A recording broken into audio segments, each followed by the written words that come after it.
হ্যাঁ, নমস্কার বন্ধুরা, আমি শুভঙ্কর মণ্ডল। আমার ইউটিউব চ্যানেলে আপনাকে স্বাগতম। আজ আমরা আলোচনা করব কৃষক বন্ধু প্রকল্পে নাম ডিলিট প্রবলেম সমাধান এই নিয়ে। অর্থাৎ কৃষক বন্ধু প্রকল্পে নাম নথিভুক্ত ছিল কোনো কৃষকের, তিনি এর আগে পর্যন্ত টাকা পেয়েছেন, কিন্তু 2026 সালের যে টাকাটি কৃষক বন্ধু রাজ্য সরকার ছেড়েছে কৃষক বন্ধু প্রকল্পে, সেই টাকাটি আপনি পাননি বা আপনার এখন স্ট্যাটাস দেখছেন যে নাম ডিলিট হয়ে গেছে। তাহলে এখন আপনি এই প্রকল্পে নাম নতুন কীভাবে যুক্ত করবেন, নথিভুক্ত করবেন, কেনই বা নাম ডিলিট হয়ে গেল, আর কিভাবে আবার আপনি পুনরায় টাকাটি পেতে পারেন কৃষক বন্ধু প্রকল্পে, সে বিষয়ে আজকে কিন্তু এই ভিডিওর মাধ্যমে আমরা প্রত্যেকটি বিষয়ে আলোচনা করতে চলেছি। তাই ভিডিওটি খুব ইনফরমেটিভ হতে চলেছে, ভিডিওটি স্কিপ করে যাবেন না, পুরো ভিডিওটি দেখুন, তাহলে অবশ্যই বুঝতে পারবেন কৃষক বন্ধু প্রকল্পে কোনো কৃষকের নাম ডিলিট হয়ে গেলে কিভাবে তিনি আবার পুনরায় কৃষক বন্ধু প্রকল্পে নাম নথিভুক্ত করতে পারেন। দেখুন, কৃষক বন্ধু প্রকল্পটি পশ্চিমবঙ্গ সরকারের একটি কৃষক কল্যাণ সমৃদ্ধিমূলক প্রকল্প। যে এই প্রকল্পের মাধ্যমে কৃষক সমাজ খুবই উপকৃত হচ্ছেন। এই বছরে এককালীন যে টাকাগুলি আর্থিক সাহায্য পান আপনারা, অর্থাৎ কোনো কৃষকের 3 বিঘে জমি থাকলে, অর্থাৎ 1 একর জমি থাকলে তিনি 5,000 টাকা করে 6 মাস পর পর দুবারে, বছরে দুবারে 10,000 টাকা পেয়ে থাকেন। বা কোনো কৃষকের সর্বনিম্ন কম জমি থাকলে সর্বনিম্ন টাকাটি পান 2,000 করে 4,000 টাকা। আর 40 শতকের ওপর থেকে 1 একর পর্যন্ত যদি কারোর জমি থাকে, হয়তো বা 50 শতক, 60 শতক বা 70 শতক এরকম জমি আছে, সেই হিসাবে কিন্তু শতক হিসাবে 100 টাকা করে তিনি পেয়ে থাকেন। তা এখন সমস্যা হচ্ছে, আমরা যে বিষয় নিয়ে আলোচনা করছি সেটা হচ্ছে নাম ডিলিট প্রবলেম কীভাবে সমাধান করবেন। দেখুন, এটি খুবই সিম্পলি একটি প্রসেস মাত্র। নাম ডিলিট প্রবলেমটি হচ্ছে কৃষক বন্ধু প্রকল্পে নামটা আপনার যে কোনো কারণে ডিলিট হয়ে যেতে পারে। এবার এই নাম ডিলিট হয়ে গেলে আপনি কি করবেন সেটা বিষয়ে আজকে আমরা এই ভিডিওর মাধ্যমে সমাধানটি আপনাদের দেব। তা কৃষক বন্ধু প্রকল্পটি আপনি প্রথমে যেখান থেকে আবেদন করেছিলেন, অর্থাৎ আবেদন পদ্ধতিতে অনেক পদ্ধতির মাধ্যমটি ছিল অনেক অন্যরকম। হয়তো কোনো কৃষক দুয়ারে ক্যাম্প সরকার থেকে এই কৃষক বন্ধু প্রকল্পে নাম নথিভুক্ত করেছিলেন, বা তিনি সরাসরি বা অন্য যে কোনো কৃষক সরাসরি ব্লক কৃষি দপ্তর অফিস থেকেও কিন্তু নামটি নথিভুক্ত করতে পারেন। তাহলে প্রসেস কিন্তু একটি উল্লেখ থাকছে, সেটি হচ্ছে যদি আপনি নাম ডিলিট হয়ে যায় আপনার, সেই জন্যে আপনার কাছে কিন্তু আপনার এই কৃষক বন্ধু প্রকল্পের স্ট্যাটাস থাকা খুবই জরুরি। স্ট্যাটাস বলতে কৃষক বন্ধু প্রকল্পের একটি স্ট্যাটাস থাকে, যেখানে একেডি আইডি, কেবি আইডি, আপনার ভোটার কার্ড নম্বর, আধার কার্ড নম্বর, কোন ভিলেজে আপনি আছেন, কোন ব্লকে আছেন, কতটুকু জমি দিয়ে আবেদন করেছিলেন, ট্রানজ্যাকশন সাকসেস আছে কি নেই প্রভৃতি বিষয় এখানে লেখা থাকে। আর এখানেই কিন্তু লেখা থাকবে যে কোনো কৃষকের নাম ডিলিট হয়ে গেলে সেখানে কিন্তু রিজন লেখা থাকে কী কারণে নামটি ডিলিট হয়েছে। তা কারোর কয়েকটি রিজন এরকম আপনাদের একটু জানিয়ে রাখি যে কী কী কারণে নাম ডিলিট হতে পারে।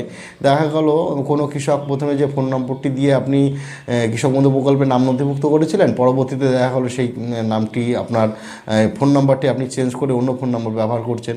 সেক্ষেত্রেও এরকম হতে পারে যে হয়তো অফিস থেকে আপনাকে ফোন করে বারবার ফোন করা হয়েছে, কিন্তু আপনার ফোন নম্বরটি বন্ধ থাকার কারণে আপনার সাথে যোগাযোগ করা যায়নি, যার কারণে আপনার নামটি কোনো কারণে ডিলিট হয়েছে।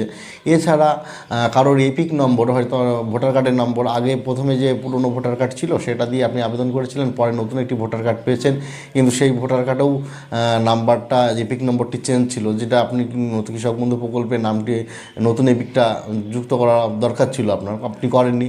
সে কারণেও আপনার এপিক এররের জন্য কিন্তু অনেক সময় আপনাদের কৃষক বন্ধুর নাম ডিলিটটি হতে পারে।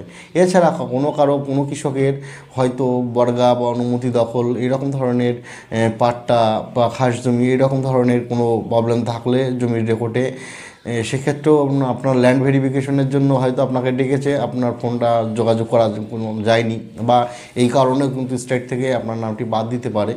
এছাড়াও অন্যান্য কারণ থাকতে পারে, নামের মিসম্যাচ বলুন আর বা অন্যান্য কোনো কারণ বলুন, যাই হোক যে কারণই হোক না কেন আপনার স্ট্যাটাসে লেখা থাকবে এবং আপনি সরাসরি ব্লক সহ কৃষিকর্তা অধিকরণ অফিসে যোগাযোগ করবেন, যেখানে গিয়ে কিন্তু আপনি এই কৃষক বন্ধু প্রকল্পের নাম ডিলিট কেন হয়েছে সেটা জানতে পারবেন, এবং আপনি কিভাবে আবার পুনরায় নাম নথিভুক্ত করতে পারবেন সেইটাও কিন্তু আপনার এই ব্লক সহ কৃষিকর্তা অধিকরণ এই অফিসে গেলে যোগাযোগের মাধ্যমে আপনি এই সমস্যাটির সমাধান করতে পারবেন। সমাধান কি আপনাদের একটু বলে রাখি যে দেখুন, কৃষক বন্ধু প্রকল্পটিতে অনেকগুলো কাগজের রিকোয়ারমেন্ট করে।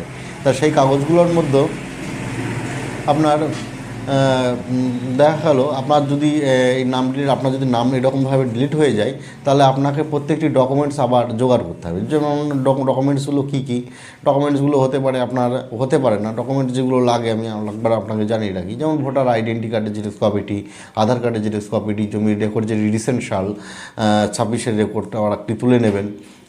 তুলে নিয়ে এছাড়া আপনার ব্যাংকের বইয়ের প্রথম পাতা আপডেট পেজ এগুলো জেরক্স করবেন, একটা ফটো নেবেন, মোবাইল নম্বর লাগবে এইগুলো। এবং পারলে দলিলটি জেরক্স দিতে পারেন আপনি সাথে।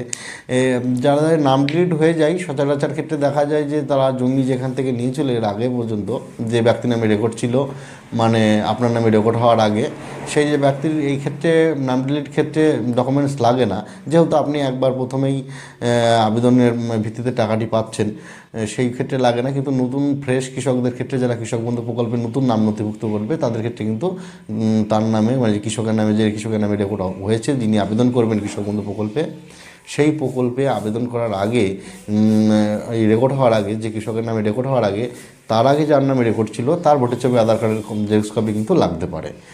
এই ক্ষেত্রে আমি নতুন ফ্রেশেরটা বললাম। আর ডিলিটের ক্ষেত্রে বললাম ভোটার কার্ড, আধার কার্ড, ব্যাংকের বই, জমির রেকর্ড রিসেন্ট সাল আর জমির দলিলটি পুরো পাতা জেরক্স, ফটো, মোবাইল নম্বর এগুলো নিয়ে আপনাকে যোগাযোগ করতে হবে ব্লক সহকৃষিকর্তা অধিকরণ অফিসে। সেখান থেকে অফিসের নির্দিষ্ট সময় অনুযায়ী নির্দিষ্ট টাইম অনুযায়ী যেদিন আপনাকে ফর্ম দেবে সেই ফর্ম আপনি আবার নতুন করে ফিল আপ করে জমা করে আপনি কিন্তু আবার পুনরায় নাম ডিলিট সমস্যার সমাধান করতে পারেন। তাহলে আমি ভিডিওর মাধ্যমে আপনাদের অবশ্যই জানাতে পেরেছি যে কৃষক বন্ধু প্রকল্পে কোনো কৃষকের নাম ডিলিট হয়ে গেলে আপনি কোথায় যোগাযোগ করবেন, কোন কোন ডকুমেন্টস লাগবে, পুনরায় কি সেই যে টাকাটি পাননি সে টাকাটি কি পাবেন।